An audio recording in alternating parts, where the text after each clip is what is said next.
If you're trying to start or grow a pest control company or any service business in 26, your systems matter more than anything. So I'm going to show you the exact software stack that we use to across 19 locations and what actually runs the business.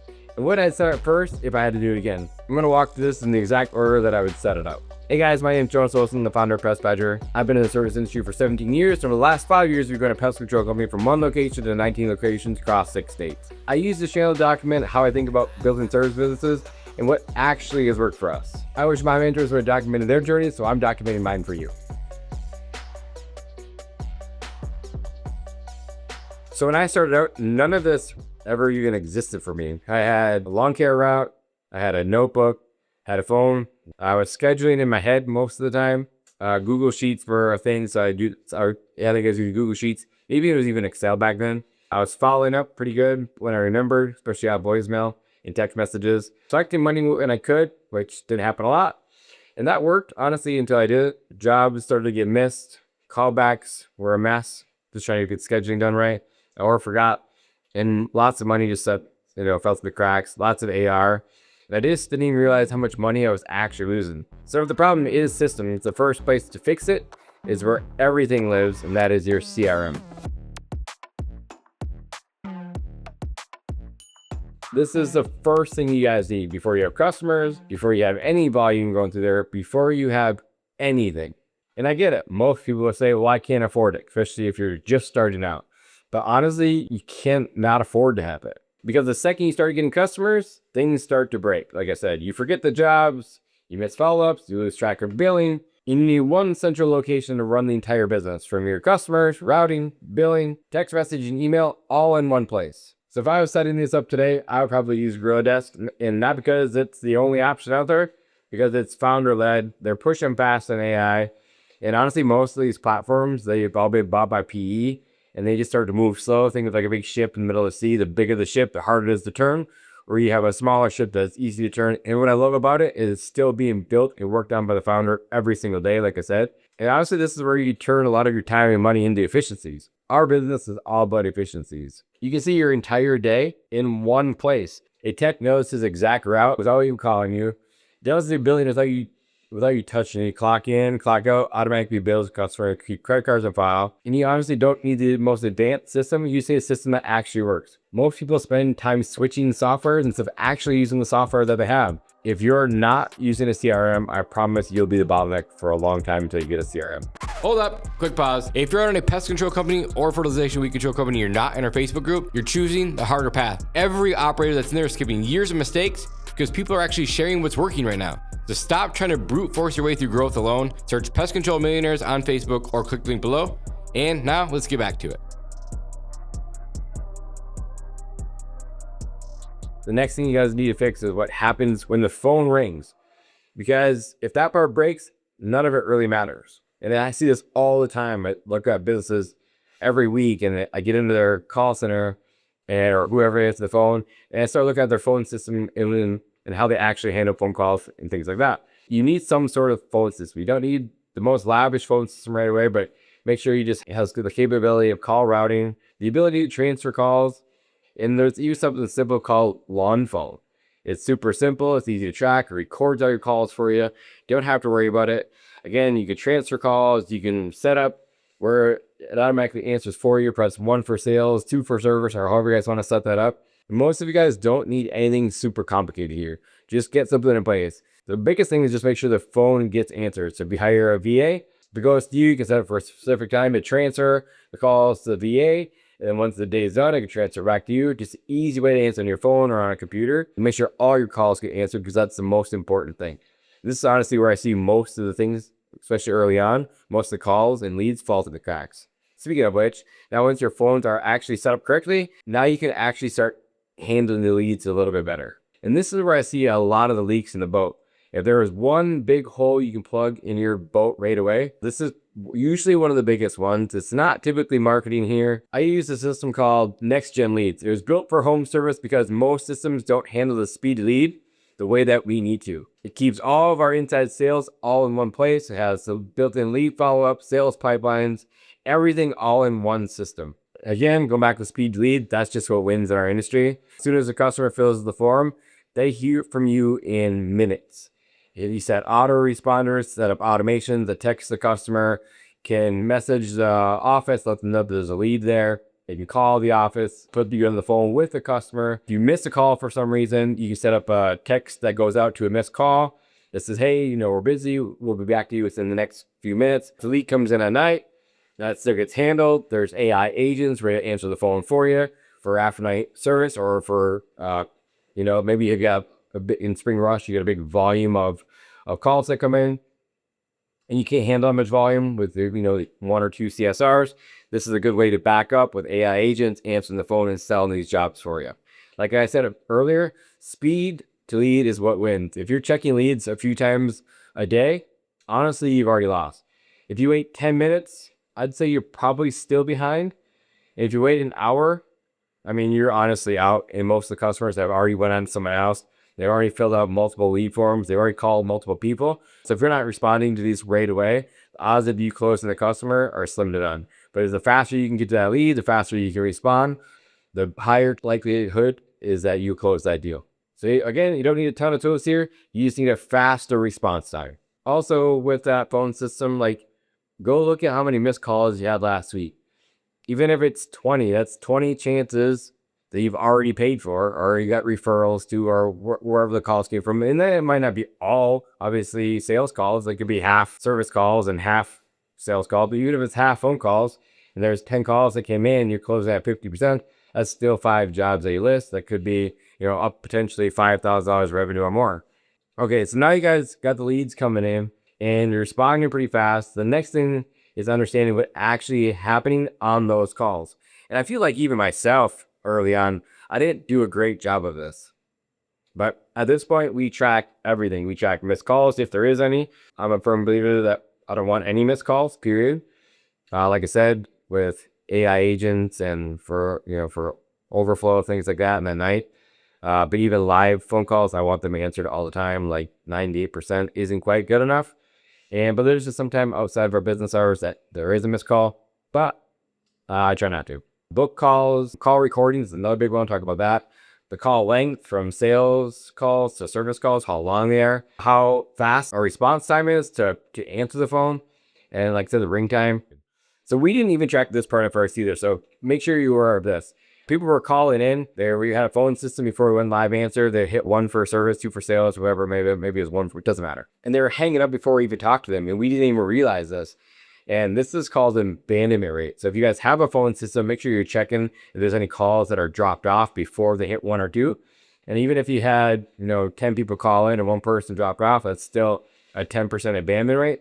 So just make sure you're watching those calls. Like once you notice it, like, oh, this person called in, and we are sort of sending a text message to the office from that, saying this person called in and they didn't even transfer. So one of the agents, or CSRs, I should say, were able to pick up the phone and call them back right away. Again, if they don't come through your phone system, you never even get a chance to sell. And now to talk about the recordings, now you can actually improve your team. And again, like I said earlier, this is probably something that I didn't do very well from the very beginning, because I realized this is a big part of me coaching. But it's super simple. Just go listen to 10 calls or make your manager listen to some calls, and you'll honestly hear it right away. It could be a sales guy just talking too much, not asking for the sale. There's no urgency, no confidence at all. CSRs not handling things properly. Maybe someone had a complaint. Maybe they called in the second or third time about the same complaint, and they just weren't taking good notes. But again, if you're not listening to any of these calls, you just don't know what's going on. And we had a rep that thought he was doing great, been there for a while, pulled his calls. He never even once asked for the sale, not one time. So we talked him through that, coach him up, and it helps this person very, very well. That's just why you sit there and listen. You just find that gap, and you don't fix, honestly, where you can't hear. So just take the time to go in, check your calls, spot check your sales guys, spot check your CSRs, spot check your BAs, make sure they're answering correctly, make sure you go through the script correctly. It's just an easy way for training. They can go back when you hire someone new, recorded some of those calls, have them listen to some good calls, have them listen to some not so good calls. It's a very, very good tool for training. And I've said this many times, you don't need more leads if you don't even know what's happening on your calls, right? If you can't close the call, then why increase the budget? You can't close them anyway. I had a friend call me yesterday or last week, and he had a CSR that took 60 sales calls. And she had been there for 6-8 months, closed 0 of them. Not one. Obviously, it's a pretty red flag. He ended up getting rid of her. But besides the point, like, if you're not tracking these things, you're not following up, and you're not listening to those calls to see what's going on in the calls, it can get away from you fast. But most people avoid this, honestly, because it's uncomfortable. And when you're uncomfortable, it's probably something that you should be doing, and this is how you level up as a leader.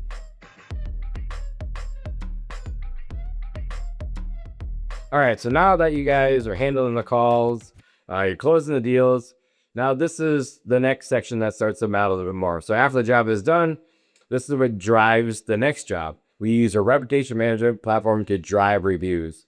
So every time we get done with a job, our technicians go talk to the customer, make sure we did a good job, see if we solved all their issues. The technician talks to them about leaving a review, how he gets a tip. But the customer basically gets a text after the service. They click on the link and it leaves us a review, whether it's 1 star through 5 star. Majority of the time we do a good job, so leave us a 5-star review. And then it tips the technician for doing a good job. But if you're not consistently getting reviews, your marketing just stays hard. The more reviews you get, the more trust you gain, the more people will see your reviews, the higher your rank in SEO, top of Google, things like that, because you just have more reviews that stick out.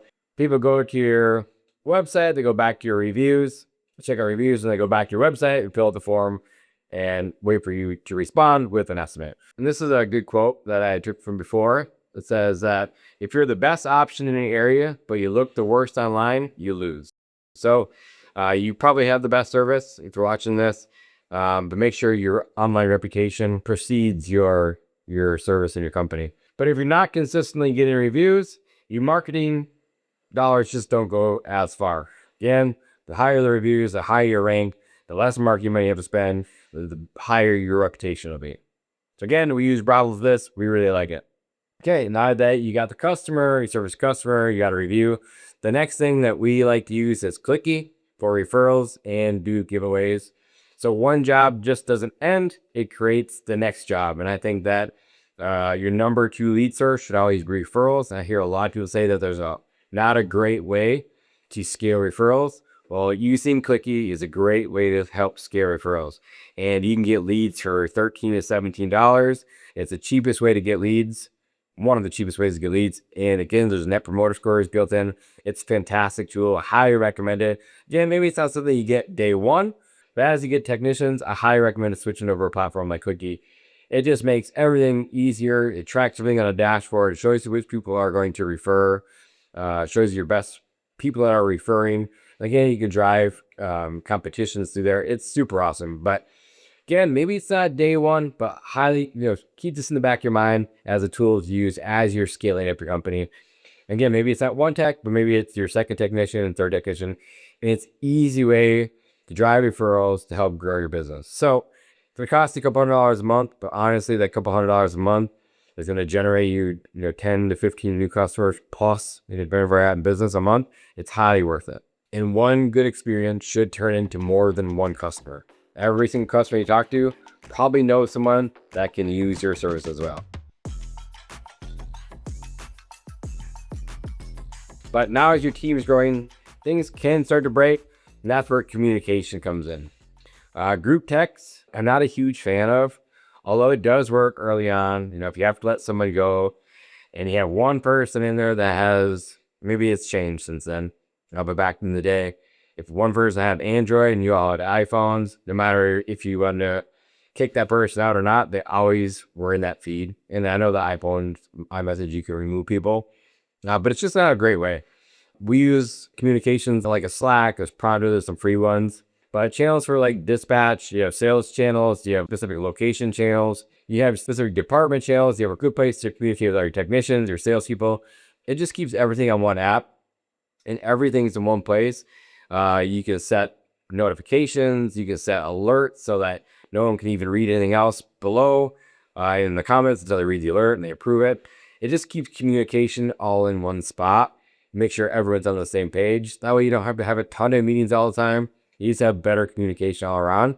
Again, there's a bunch of free tools out there too. I'm not saying go buy a paid service one all times, but with the paid ones, you can run meetings through them with video, audio that's recorded, kind of like a Zoom, all in one spot, and it stores everything in there. It's really, really cool. We like it.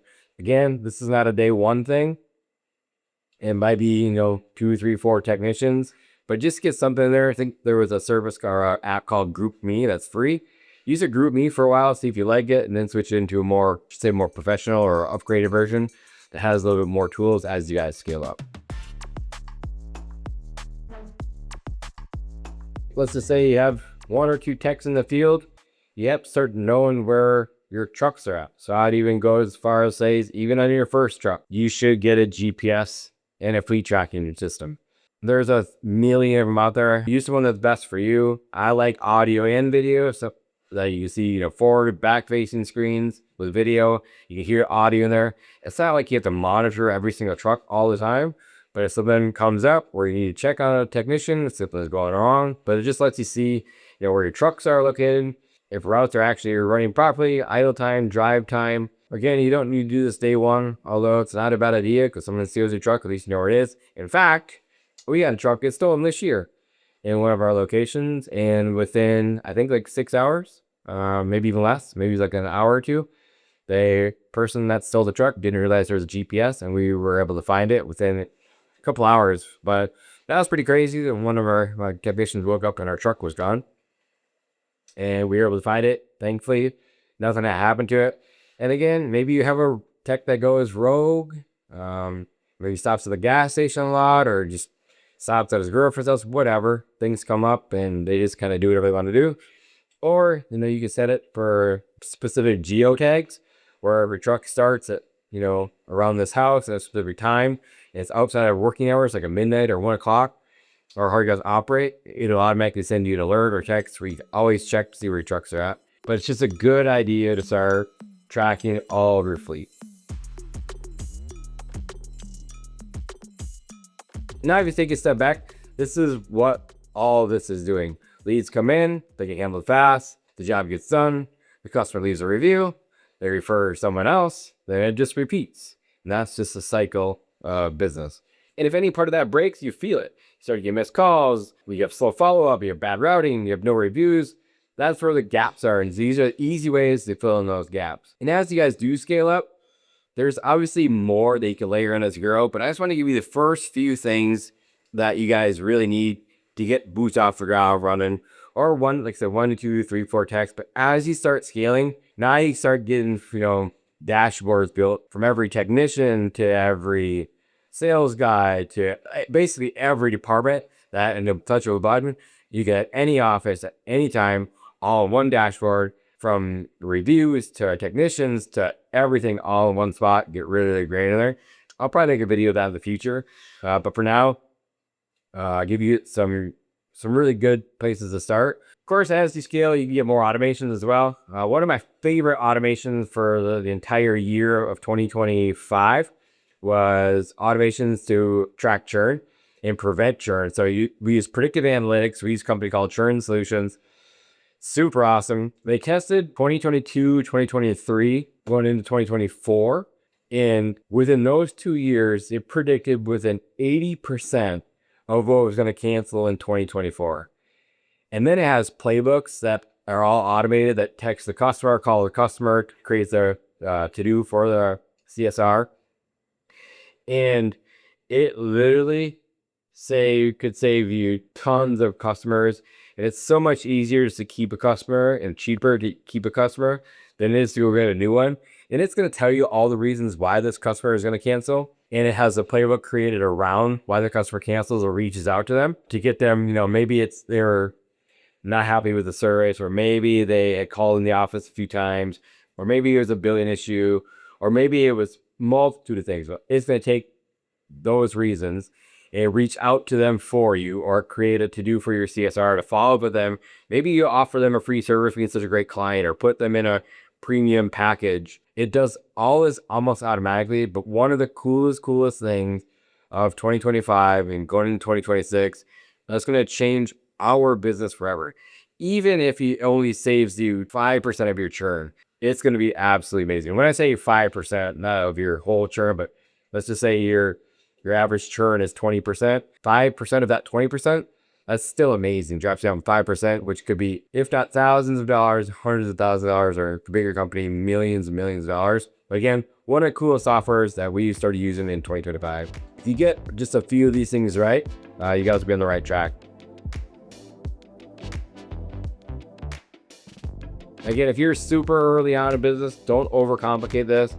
Just get a solid CRM. Make sure your lead follow up is fast. Know your numbers. That's enough to start building momentum. And as you grow, your systems will have to grow with you, like I just said, or you're always going to be the bottleneck. And you got to make yourself so you're not the bottleneck. At this point, it's honestly not about working harder. It's about building something that actually runs without you. I've said it a million times. You're not the person that's holding it together every single day. You need to start building this thing to run without you. But most people don't have a business. They just have a job that depends on them. But if you start to work on the system, you start to fix the system, all that starts to change. You fix this and everything else gets easier. That's it. Again, thanks you guys for watching. Make sure if you guys aren't subscribed, if you watch the channel, make sure you guys subscribe. And appreciate you. See you guys in the next video. Have a pest-free day.